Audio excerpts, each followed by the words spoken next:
everyone, Jess here with the astrology update for you today. I am coming to you from beautiful Itasca State Park. I have the headwaters just behind me, and I just spent a little bit of time up there soaking my feet in the water with everybody else who'd come to visit the park on this beautiful day. And my computer just recently broke, which is a very Mars conjunct Uranus situation. So this week I'm going to be really creative in trying to bring you this astrology update from my iPhone. So let's see how that goes. So the big transits are that the sun and the moon are at about 5:38 Leo. And they're conjunct the Ceres here, the goddess of the grain and the one who likes to nurture and caretake. Leo can have those qualities of having a very a big bravado, the lion with lots of stature, the pride and the glory that comes with this particular sign.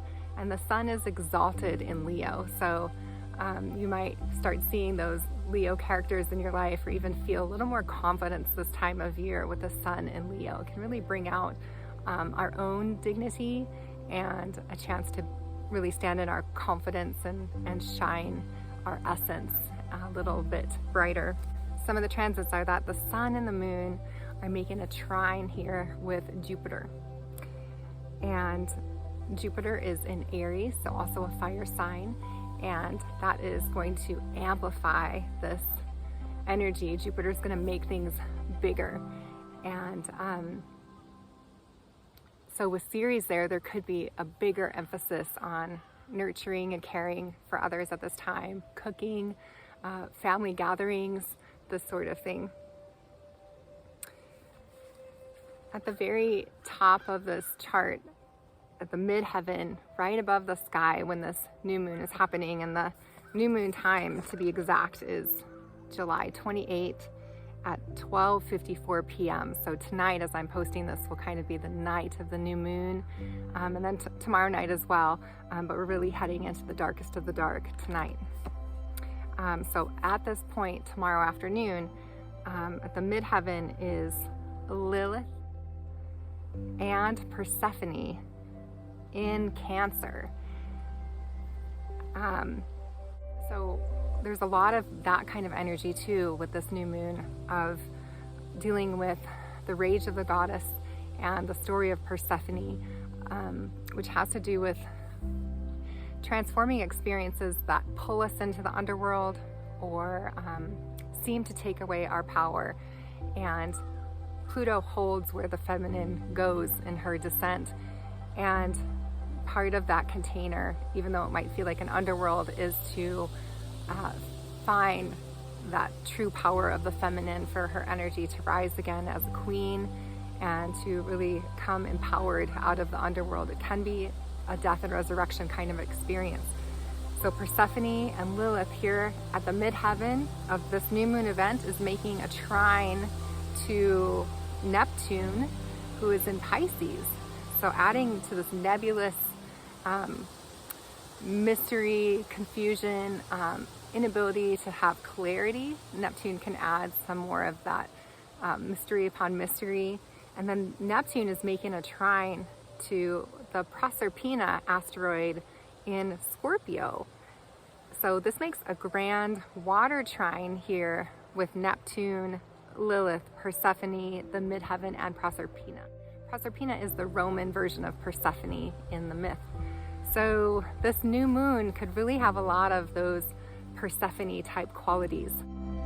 So just be mindful. I found myself actually just the other week, I was worrying about my daughter, starting to get in a panic about it, starting to feel like, how can I help her? And recognizing that she's going through a challenging time about the same time I was going through a challenging time as a teen. And I was really worked up, and I realized, oh my gosh, I'm caught up in the Persephone myth again. Here we are, the Ceres, the great mother, she wants to find her daughter. And oftentimes Ceres, her reaction to losing her daughter can be that nothing is gonna grow. Everything is gonna freeze over. We're just gonna stop life until I get my daughter back. And I just recognized recently in my own life, I was having that series reaction to something where like I wasn't gonna grow my business. I wasn't going to start anything new until I figured out this situation with my daughter. So just notice those kinds of themes may especially be amplified at this new moon. And working with Persephone energy, she also is the queen of the underworld. So really being mindful of what kind of victim stories are playing, where you start to notice, I can't do anything, I feel helpless, and really recognizing the narrative of the voices, and then maybe starting to get clear about what you can do, where are the solutions to be found here. So hopefully that Leo sun will give us the confidence to look at some of these places where we might feel stuck or victimized, and to really find our own royalty again, and to find our dignity again. So let's see what else is happening. To add to this kind of Plutonic Persephone theme, Pluto is exactly opposite from where Persephone is in the chart at this time. So Pluto being at the end of Capricorn and Persephone above in Cancer. So really playing out the themes of the energies between Cancer and Capricorn. Capricorn is going to have that darker, unfeeling, overly practical, almost cold, hard energy. And Cancer is going to be very emotive and very feeling, and very watery. So you can see a little bit of the opposites that those two are holding. Another opposition for this new moon is Mercury is opposite Shiva, who is still traveling with Saturn. Both Shiva and Saturn are retrograde, and with an opposition, that's going to bring about the tension of opposites, where Saturn and Shiva may feel the need in Aquarius to be very exacting in that air sign, maybe very quiet, very cold, maybe aloof. And Mercury in Leo is going to be very verbose and flashy, and want to really shine in its mercurial essence. So those energies will be making an opposition. Mercury is making a square with Uranus, and this is kind of the big energy that's marking this new moon, is the conjunction with Uranus and the North Node in Taurus and Mars. And Kali asteroid is also here in this party, and the vertex of this event. So that's the main energy coming through this cosmic dory of this new moon.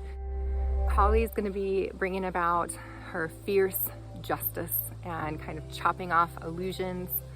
Mars conjunct Uranus, I've actually had a few clients recently who've had this conjunction to kind of prepare for what it's like. And with a Mars conjunct Uranus, it's a lot of so much energy sometimes that you just can't sit still. Robin Williams also had a Mars conjunct Uranus in his chart, though they were in Cancer. So it can be like a lot of electrical energy, being kind of like a live wire. And with this happening in the earth sign of Taurus, the fixed earth sign, it could be really stimulating these structures in the Taurus that are not working anymore. Uranus is going to bring about revolutionary change. Mars is going to add that punch, and Kali is going to make sure that it's swift justice, and it's at the North Node, so this energy is really serving the human collective at this time. So that exact conjunction is going to be happening on August 1st for us in Moorhead, and for the rest of the country, probably the last day of July. So please mark that date on your calendar, and just be aware that there's a lot of intense and electrical energy around. So if you're driving or out in a crowd, people may be behaving more erratically on that day if they're not conscious of it. So please be careful. This could also really help us make breakthroughs in creativity, or in just moving some stagnant energy that needs to just go. So this could be a beautiful clearing energy as well. This is also squaring Saturn and Shiva. So Uranus is squaring Saturn and Shiva, and we're reapproaching that time again where we're going to have a few more conjunctions with Uranus and Saturn. And this is making a T-square with the square from Mercury to Uranus. So whenever we were having these intense Uranus square Saturn, what I noticed was those were the periods where we were going into lockdown, and the energies of strict regulation, strict control versus the tension for freedom and the ability to move around and be creative and do things our own way. Those two energies got very, very intensely aligned with each other. And so I'm guessing it's starting to aspect now at this new moon. And August 24th, Uranus is going to go retrograde, and then it's going to get closer and closer to Saturn, where they're going to be in almost an exact square at the end of September and the end of October. So looking at that energetically, it feels like the start to the fall could be a little bit bumpy, that we're getting ready to do new school schedules or new routines in the fall. When that square happens, there could be, again, a revisit of structure and order versus creativity and freedom. And I'm not sure if that would come out again as lockdowns or if that might be something else with the money system or other structures that are no longer serving us on Earth at this time. So this will be the last exact conjunction and square with Uranus and Saturn for some time. So we're kind of just finishing up the lessons that their opposites have been teaching us since 2020. All right, what else do we have here? Neptune is making almost an exact square with Hecate, the triple goddess. So, you know, both Hecate and Neptune have this kind of tricky, nebulous, being invisible quality. So Hecate is more of the feminine, wise old crone energy. She also represents the feminine being able to appear as a triple goddess, as a maiden or mother or a crone. And so when you start to see some of these curious situations, Neptune is going to be bringing the more masculine energy and Hecate is going to be bringing the more feminine. So you could find yourself, even in your relationships, at odds with another kind of nebulous, creative, magician type person who just is really seeing things differently from you. So be mindful of that transit. Venus and Black Moon Lilith, the cosmic yoni, are both in Cancer right now, and Venus is really nice in Cancer. She's in a good position, probably bringing out the joy of the summer and that reposed beauty and the love of flowing through feelings. She's with Black Moon Lilith, so Black Moon Lilith is that deep, void, feminine energy of being settled in the dark. And she travels through each house for 9 months, so she does represent a birth. So there could be like a recharging up, a renewing of this rebirth of Venus. And in the midst of Venus, Venus was said to renew her virginity every year. So this could be a time for women to refocus on who they are and their core sense of self without a partner, just to kind of pull back and be washed clean in her essence, so she's more dignified in her own Venusian qualities. This is making a square right now to Chiron. So Chiron is the primal wound, a place where we experience some pattern of pain that continues throughout our life, and eventually that wound, when it's stimulated, starts to bring forth medicine and wisdom once we can really discover the texture and the shape and the metaphors and the stories of that wound. So Venus squaring the wound can look like troubles with the feminine in general, maybe highlighting the ways in which people may be unconsciously blaming the feminine. I know that's happened sometimes in history. So those energies may be living on, maybe in our unconscious, kind of offloading stuff to the feminine, or just the experience of the feminine feelings, as Venus and Black Moon Lilith are in Cancer, the watery feelings, and Chiron is in a fire sign. Fire and water are always in tension with each other.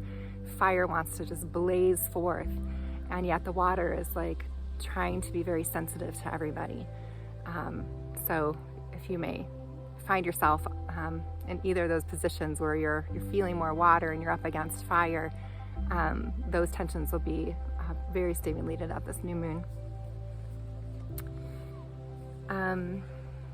Venus and Black Moon Lilith are making a sextile, so supporting right now Mars, Uranus, Kali, the North Node, and the Vertex event. So really adding some feminine power to that point.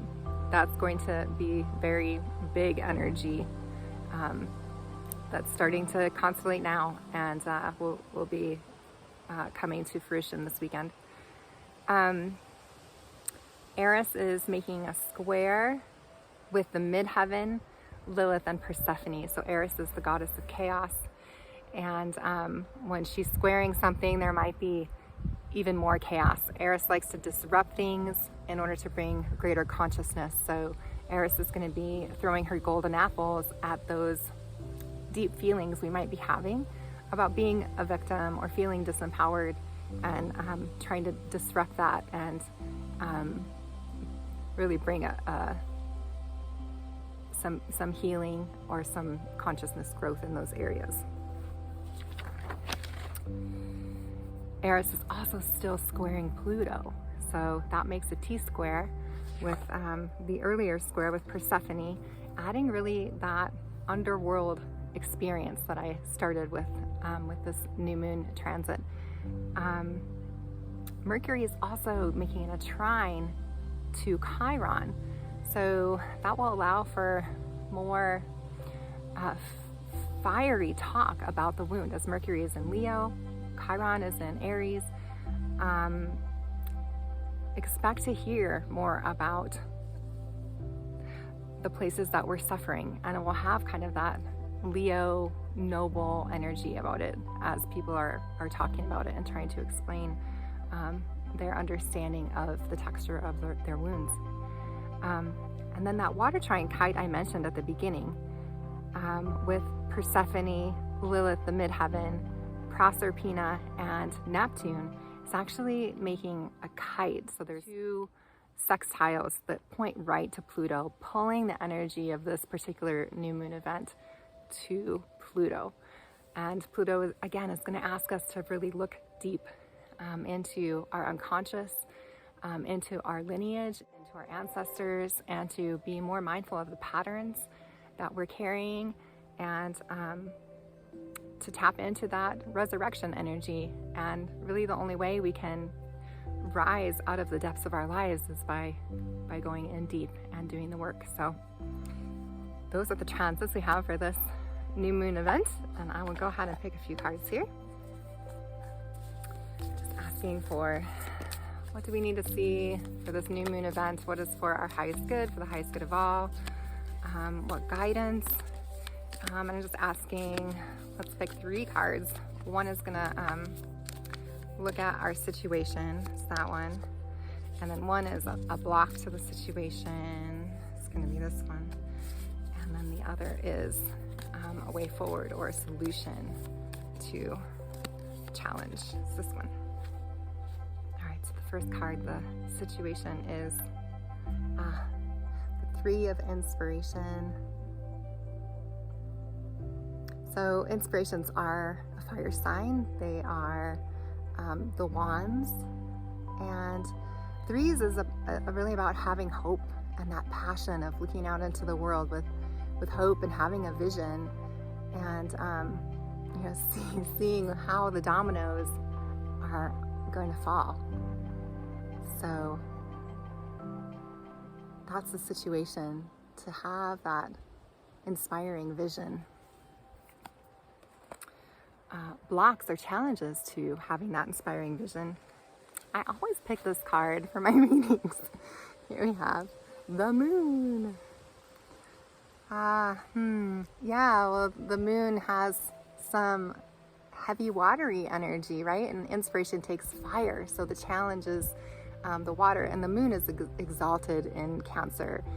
So it just is coming out of Cancer to make a conjunction with the sun for this new moon. And Cancer is holding all this watery stimulation from Venus and Black Moon Lilith and Persephone in that grand water trine, maybe pulling us into depression or just a deep, thoughtful place. So that can be a challenge, to hold the fires and passions of our inspirations.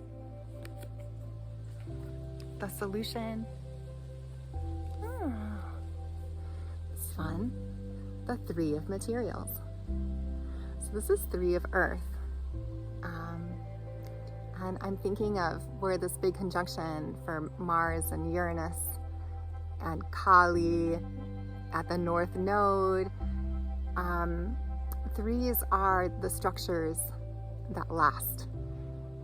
A triangle is like the basic building block for things in architecture and also in sacred geometry. So the Three of Materials is like asking us what structures are stable enough to last on Earth. So that's the solution to